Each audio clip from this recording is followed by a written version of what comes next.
on ne cherche pas la vie dans les yeux des autres.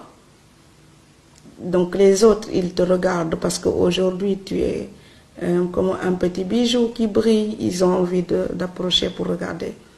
Mais n'oublie pas que même quand le petit bijou, il ne brille plus, ça reste un bijou. J'ai une association, j'essaie de faire plein de choses dans mon village. Oui. Mais la devise de mon association, c'est aidons-les à ne plus avoir besoin de nous. Je n'ai pas envie d'aider quelqu'un toute sa vie. J'ai envie d'aider quelqu'un à prendre son envol, à être libre et digne en comptant après sur lui-même. Même pour mes frères et sœurs, c'est ça. Je mets un projet, tu t'occupes de ton projet, tu réussis pas, c'est ton problème. Je t'ai donné l'occasion. Donc moi, ça c'est mon job pour eux. Et pour la communauté du Sénégal ou des gens que je peux aider, c'est ma démarche. Si quelqu'un compte sur moi pour vivre 30 ans, il va finir par manger des pierres. Parce que je ne comprendrai pas qu'il compte seulement sur mon effort pour assumer son existence. Parce que moi, je n'ai pas eu sur qui compter pour assumer. Donc, je pense que la façon de respecter quelqu'un, ce n'est pas toujours l'assistance. C'est l'aider à pouvoir être autonome, totalement libre. Je ne veux pas quelqu'un qui va passer sa vie à me dire merci. Je veux quelqu'un qui puisse me dire peut-être merci une fois parce que j'ai bien aidé. Et la personne est totalement libre après pour voir le résultat de ses efforts et dignement. Vous savez, si vous donnez à quelqu'un 1 kilo de riz tous les jours, vous ne réglez pas ses problèmes. C'est 1 kilo de riz tous les jours, il mange tous les jours et demain il a le même problème. Donc, moi j'étais au collège et sa maison c'était à côté du collège. J'ai une histoire vraie, la mognante de l'écolière. Je suis allée encore, je l'ai vue en 95, elle était encore vendeuse de cacahuètes. Mais maintenant, je n'ai pas osé retourner parce qu'elle était très très vieille à l'époque et malade. Je pense qu'elle n'est peut-être plus de ce monde, mais je n'ai pas envie de le savoir. Je ne veux pas qu'on me le confirme. C'est-à-dire dans ma tête, elle est là. Et cette femme, elle mendiait, elle était lépreuse, elle avait l'autre main comme ça, puis elle était là avec une main, et on lui donnait des choses ridicules.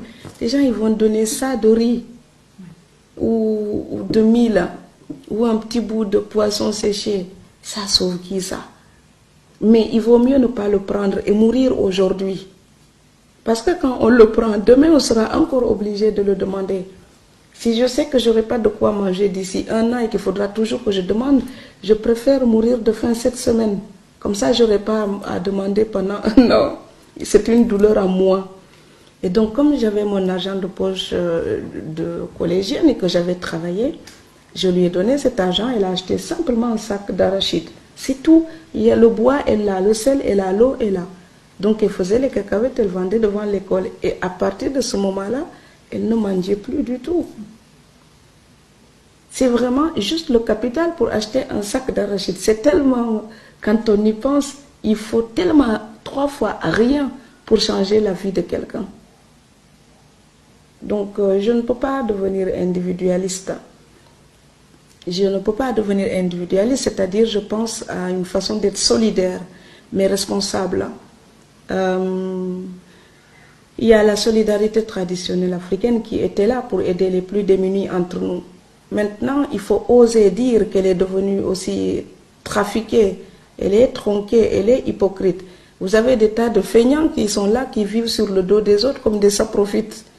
Donc, si je ne travaille pas, mon cousin, ma cousine ou ma soeur ou mon frère va me donner à manger. Ce n'est pas une vie. À un moment donné, il faut se dire, tout le monde a la responsabilité d'assumer son existence. Et on n'a pas les mêmes chances.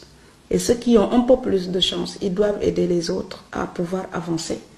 Mais les autres, ils ne doivent pas croiser les bras et dire, quelqu'un d'autre va me nourrir tout le temps. Il faut que l'Afrique perde aussi ça. Autant l'Occident est trop égoïste, autant l'Afrique est tellement partageuse qu'elle rend les gens irresponsables. Je pense encore une fois que la solution est dans le mélange des deux, pour une moyenne. Voilà. Parce que quand ça devient une obligation, ce n'est plus un partage, c'est de l'esclavage. Il y a beaucoup d'immigrés qui sont là, qui n'osent même pas aller en vacances parce qu'il faut économiser pour le billet, économiser pour les cadeaux, pour tout le clan. Ces gens-là, quand ils n'osent plus partir en vacances, ils ne sont plus en liberté.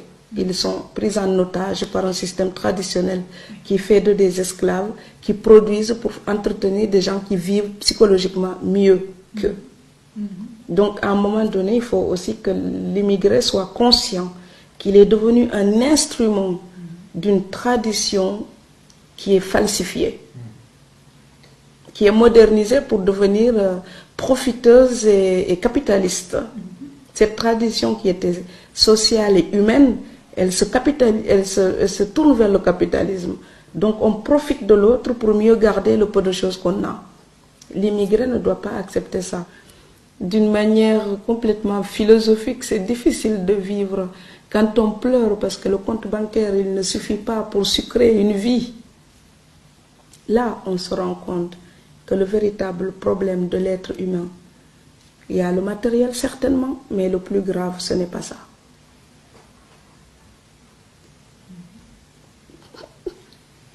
Donc maintenant, tout ce que la culture occidentale vomit, on amène ça aussi en Afrique. Ça aussi, c'est le sous-développement mental. Et ça, c'est le plus grave. Donc c'est aussi aux Occidentaux, à un moment donné, d'une manière éthique, de repenser leur rapport à l'Afrique. Une vie meilleure, ce n'est pas forcément la France, l'Angleterre ou l'Italie. Une vie meilleure, c'est une abstraction. Si quelqu'un donne les moyens pour arriver à vivre mieux sa vie, même en étant dans un petit village perdu en Afrique, les gens, ils sentent leur existence s'améliorer, ils n'ont plus envie de partir. On ne va pas chercher l'eau dans le puits du voisin si on a un puits dans sa propre maison.